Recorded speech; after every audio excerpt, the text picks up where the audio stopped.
melihat seorang ekor ribut. Tentunya orang juga akan berpikir, wah, sedang bertugas kok seperti itu ya. Saya tuh pertama kali melihat mengiranya orang sak setrek. Dia joget-joget sambil mempersilahkan kendaraan maju dan stop. Dia tidak memperdulikan panas, hujan, dingin. Dia terus bertugas. Dan dia sudah bertugas selama 17 tahun. Nah, dia dari Wonogiri kemudian pindah ke Solo ke tempat budenya. Kalau kita lihat, tentunya seorang ekor ribut yang cita-citanya menjadi polisi, tentunya ingin kehidupan yang lebih baik. Tetapi Tuhan memberinya karunia, anugerah, berkat kepada dia menjadi seorang supeltas. Singkatannya sukarelawan pengatur lalu lintas. Kalau zaman dulu disebut Pak Ogah. Nah, itulah yang saya kagumi dari seorang ekor ribut. Dengan karunia Tuhan yang seperti itu, dia mengimaninya, dia percaya, dia bersikap rendah hati, dia taat pada kehendak Tuhan tanpa syarat. Fiat voluntas tua, terjadilah padaku menurut perkataan. Next. Nah, orang merasakan mendapat anugerah atau karunia dari Allah kalau dia mengalami bagaimana Allah melakukan sesuatu untuk dia. Dari Katolisitas, karunia mempunyai persamaan arti dengan anugerah dan rahmat atau berkat. Bahasa Inggrisnya give, free gift of grace, mengacu pada iman sebagai pemberian Allah yang bersifat adipodrati atau supernatural, tidak berdasar kodrat duniawi.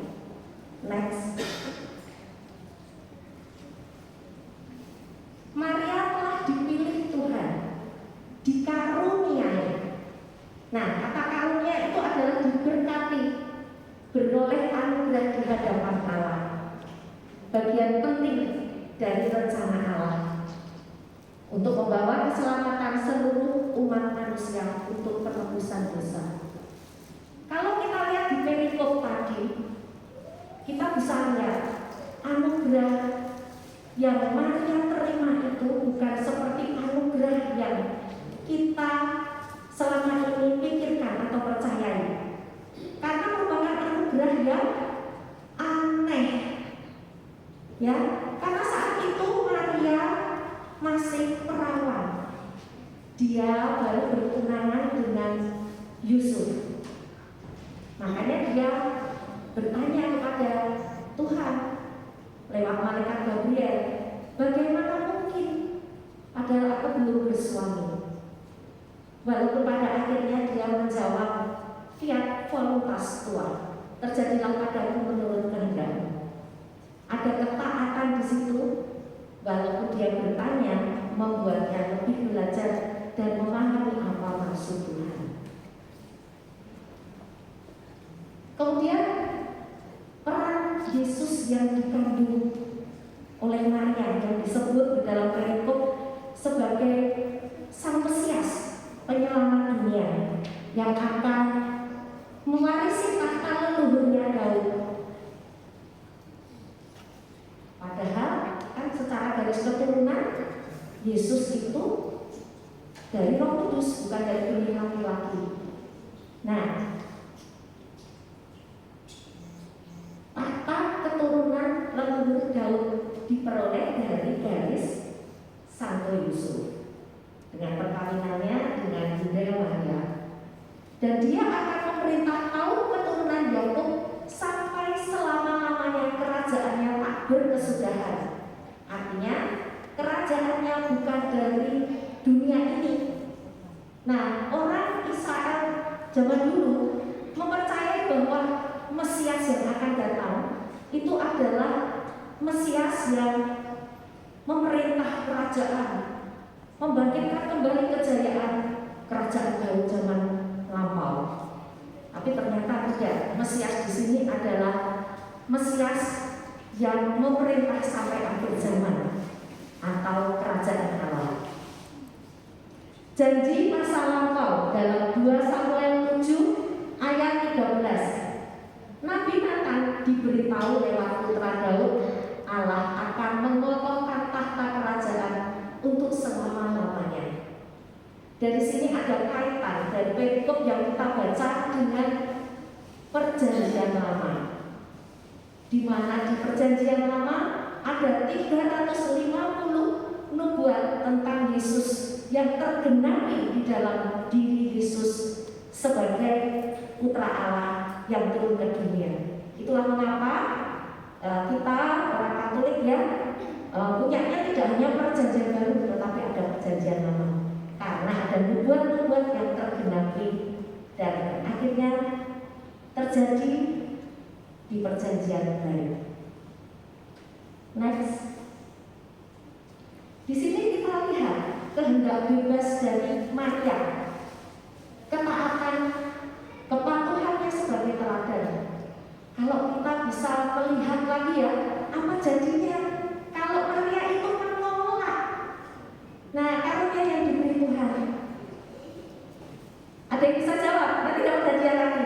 Kalau Maria menolak, mau angkat tangan dulu, apa yang terjadi?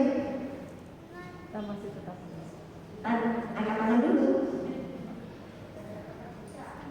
Ya, ya benar. Nanti hadiahnya diambil ya Bu, sepedanya.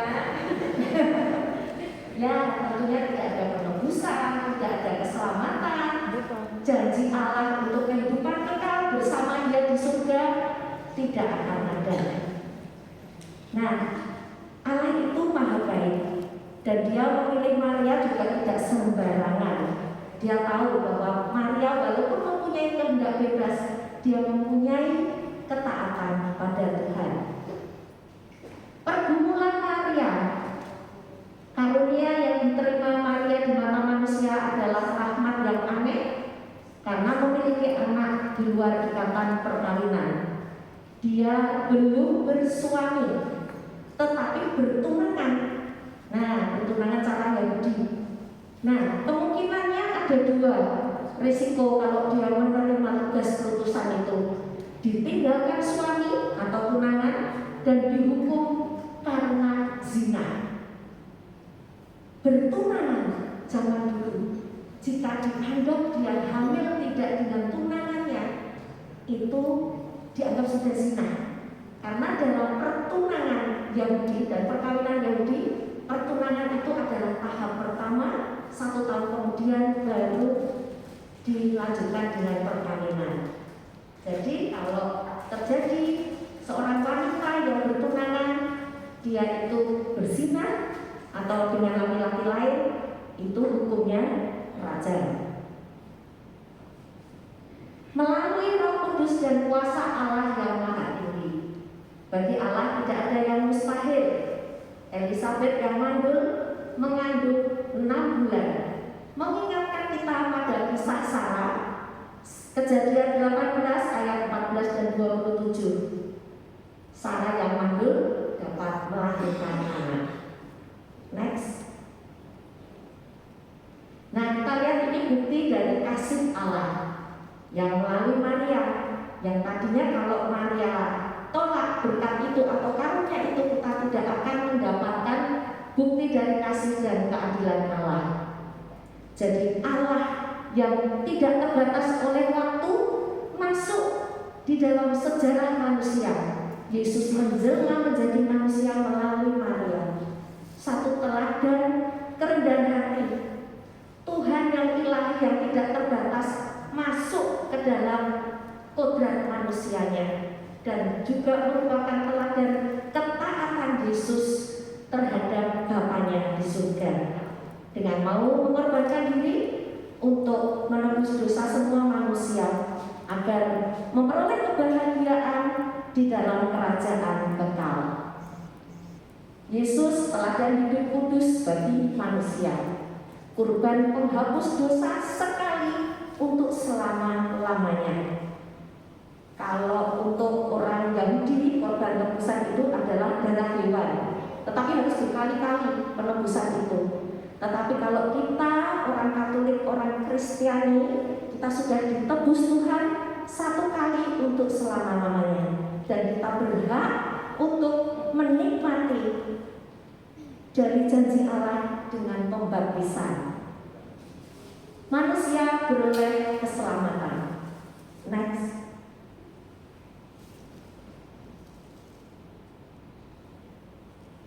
Nah, Bapak Ibu dan saudara-saudari yang terkasih, kelihatannya tegang ya. Ice breaking dulu kok kayak serius sekali ya. Yuk, angkat tangannya. Nah, kalau saya bilang no, sebutkan juga. Nah, no, nano, nah, no, nah, nano. Ada yang salah. Ya, apa-apa. Kemudian bagaimana cara kita, langkah konkret kita dapat meneladani Maria menanggapi rencana Allah dalam hidup. Maaf Bapak Ibu, saya buka masker aja ya. Sumpah rasanya. Mohon izin. Dengan 3 cara. 1 dengan iman atau percaya. 2 dengan kerendahan hati. Dan 3 dengan ketaatan atau kesetiaan. Mari kita lihat satu persatu. Next. Iman atau percaya. Kita ambil dari Santo Agustinus dan Anselmus yang mengeluarkan credo Fides Quaerens Intellectum. Iman mencari pengertian atau pemahaman. Artinya iman yang menuntut adanya pertanggungjawaban baik secara teologis atau ketuhanan maupun secara filosofis. Monggo. Next. Nah, ini ada dari Katekismus Gereja Katolik. Ya, ini saya cantumkan karena dalam ajaran Gereja Katolik kita itu ada 3 pilar gereja. Ini pertanyaan terakhir. Yang bisa angkat tangan karena hadiahnya cuma 3. Apa 3 pilar gereja Katolik? Ya, Mbak Rosa. Tradisi suci, kitab suci, dan magisterium. Ya, pinter ya. Kalau tadi kita bahas perikop, berarti itu kita ambil dari kitab suci dan penafsirannya. Kalau katekismus gereja Katolik ini dari katekismus itu ada yang magisterium dan ada tradisi suci. Tradisi suci dengan T besar, beda dengan tradisi suci S kecil, tapi diterangkannya teks aja ya. Dari katekismus gereja Katolik nomor 162, iman adalah satu anugerah rahmat yang Allah berikan kepada manusia. Hendaklah engkau memperjuangkan perjuangan yang baik dengan iman dan hati nurani yang murni, supaya dapat hidup dalam iman, dapat tumbuh dan dapat bertahan sampai akhir. Kita harus memupuknya dengan sabda Allah dan minta pada Tuhan supaya menumbuhkan iman itu. Ia harus bekerja oleh kasih, ditopang oleh pengharapan, dan berakar dalam iman gereja. Next. Oh belum, dibalik lagi Pak. Ya, jadi bagaimana kita dapat dalam kehidupan sehari-hari beriman pada Tuhan? Tentunya kita harus berusaha lebih mengenal Tuhan. Tak kenal maka tak sayang. Nah, untuk mengenal kita bisa ikut kelas KPKS, kursus pendidikan kitab suci yang ada di paroki-paroki ya, dan juga bisa secara online dari Jakarta atau Bogor kalau sekarang. Kemudian kita lebih mempelajari tentang iman Katolik lewat fokus Katolisitas. Ya walaupun fokus itu nantinya akan menjadi katekis, tapi tidak ada salahnya juga ya kalau kita ikut. Next. Yang kedua, bagaimana kita dapat meneladan Maria yang menanggapi karunia Tuhan itu dengan ketaatannya. Kita harus memiliki kerendahan hati atau humility, berasal dari kata humus dari bahasa Latin, artinya tanah bumi. Kerendahan hati artinya menempatkan diri membumi ke tanah. Tanah itu kan di bawah humus kita injak-injak. Nah, kerendahan hati seperti itu. Quote dari Santo Agustinus. Nah, ini merupakan kekayaan gereja Katolik juga ya. Ada quote para kudus. Kerendahan hati adalah penyerahan diri kepada Tuhan hingga kita berusaha untuk menyenangkan hati Tuhan, bukan menyenangkan diri kita sendiri di dalam segala perbuatan kita. Next. Oh, dibalik lagi Pak. Nah, kerendahan hati yang kita lihat itu yang bagaimana contoh mudahnya. Bapak Ibu dan teman-teman yang terkasih, coba tengok sebelah-sebelahnya, terutama yang usianya masih muda. Nah, para OMK yang sekarang hadir di sini bukan tanpa kebetulan, karena Tuhan utus untuk datang di sini. Selain untuk mendengarkan firman, melakukan ujian penyembahan bersama, mereka mempunyai niat, mempunyai kerendahan hati untuk melayani, di mana mereka telah menikmati dari pengajaran SEK OMK 1 selama 3,5 bulan, mengalami cinta kasih Tuhan, mengalami perjumpaan dengan Tuhan. Mereka mengalami kepenuhan cinta Tuhan dan ingin untuk membagikannya dengan orang lain, dan mereka bersedia menjadi pelayan Tuhan, bersedia menjadi panitia SEK OMK 2. Tepuk tangan untuk para OMK kita. Ini satu contoh kerendahan hati yang kita lihat di sebelah kita saat ini. Next. Oh, ini sebelumnya Pak. Ya, yang ketiga, bagaimana kita dapat meneladan Maria dalam hal ketaatan dan kesetiaan. Quote dari Santo Philip Neri, ketaatan adalah pengorbanan yang sejati. Bagi kita, kurbankan kepada Tuhan di atas altar hati kita. Ketaatan mempersatukan kita begitu erat dengan Tuhan, sehingga mengubah kita menjadi Dia. Maka kita tidak memiliki kehendak lain selain kehendak Tuhan. Jika kurang dalam ketaatan, maka doa pun tidak dapat menyenangkan Tuhan. Ini ada lagi quote dari Bapak Gereja kita juga ya, Santo Thomas Aquinas. Bagaimana caranya kita menjadi taat atau setia seperti Maria? Pada kehidupan kita yang sekarang, yang mudah kita lakukan, satu, secara rutin berdoa. Kalau bagi yang sudah berkeluarga, mesbah keluarga pagi dan malam, itu suatu ketaatan. Kemudian ketaatan lagi adalah di mana kita menyediakan waktu kita pertama kali membuka mata untuk Tuhan sebelum bangun tidur.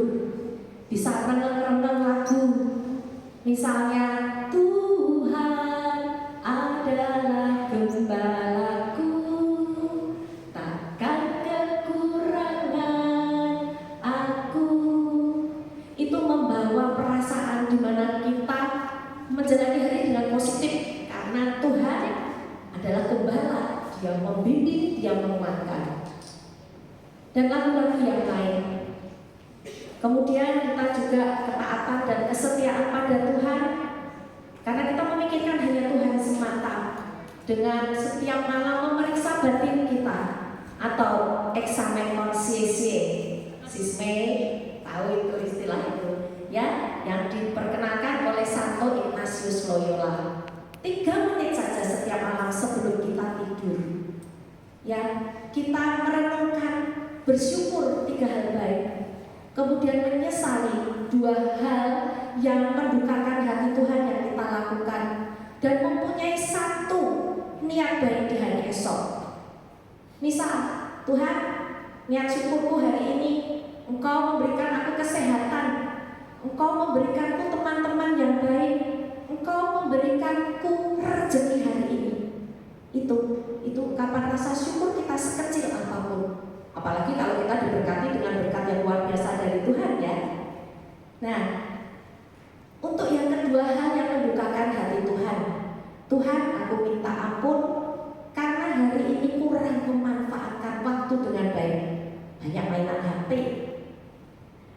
Kemudian, Tuhan, aku tadi diajak senyum sama temanku, tapi aku melengos karena kesusu mau pergi. Nah, itu kita sesali.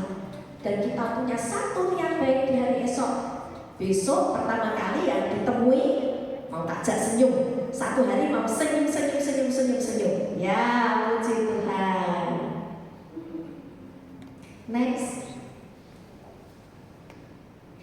Bapak, Ibu, dan teman-teman terkasih, saya mau sharing di sini. Di mana 6 tahun yang lalu Tuhan mengubahkan saya. Saya mengalami pertobatan. Di mana saya dahulu adalah Katolik yang suam-suam kuku. Setelah mengalami hidup baru, saya mengalami cinta Tuhan yang luar biasa. Saya yang tadinya hanya ke gereja seminggu sekali, mengaku dosa paling 1-2 kali setahun. Dan setelah saya mengalami cinta Tuhan yang demikian besar, saya pun menjadi ingin membalas kasih Tuhan. Kemudian step by step saya ikut berkat pertama kali, ikut SEPX, dan akhirnya ikut retret-retret jenjang karismatik yang lain, kemudian masuk komunitas dari Gabriel ini, dan kemudian ke Vicar, dan segalanya saya ingin ikuti. Dan saya pun ingin belajar mengenal Tuhan lebih dan lebih lagi. Walaupun saat ini saya sudah ikut KPKS, tetapi saya juga memutuskan untuk ikut fokus karena Tuhan yang memampukan saya. Karena Tuhan melihat saya itu mau membalas cinta Tuhan. Di tengah saya berkomunitas, saya pun berpelayanan. Dari pelayanan yang dari singer, WL, kemudian macam-macam, menjadi panitia dan sebagainya. Dan sampai saat ini saya beranikan untuk ada di sini. Dan tentu bukan hal yang mudah bagi saya, di mana saya itu orang yang gak pandai bicara sebetulnya. Tetapi Tuhan menguatkan dan terus membimbing. Dan di dalam tugas pelayanan, mungkin Bapak, Ibu, dan teman-teman semua, mungkin teman-teman masih baru ini ya, yang OMK ya.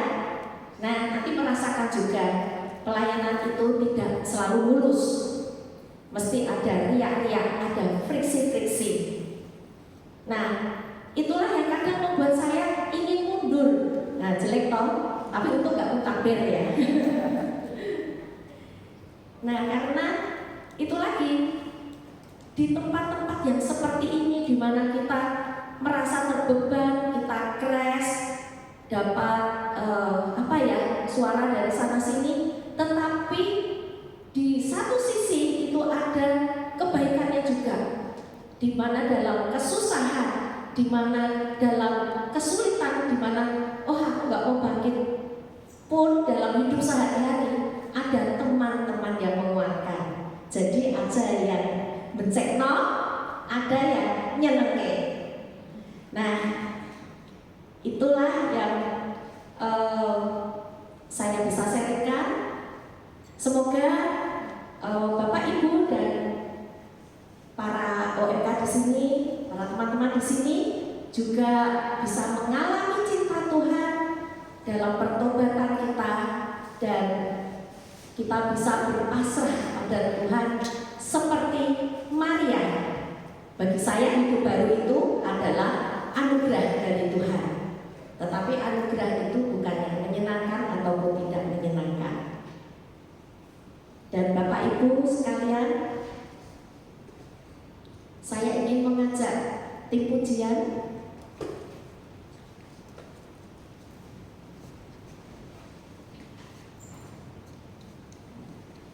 kita ingin menyanyikan satu pujian di mana kita mempunyai iman yang besar.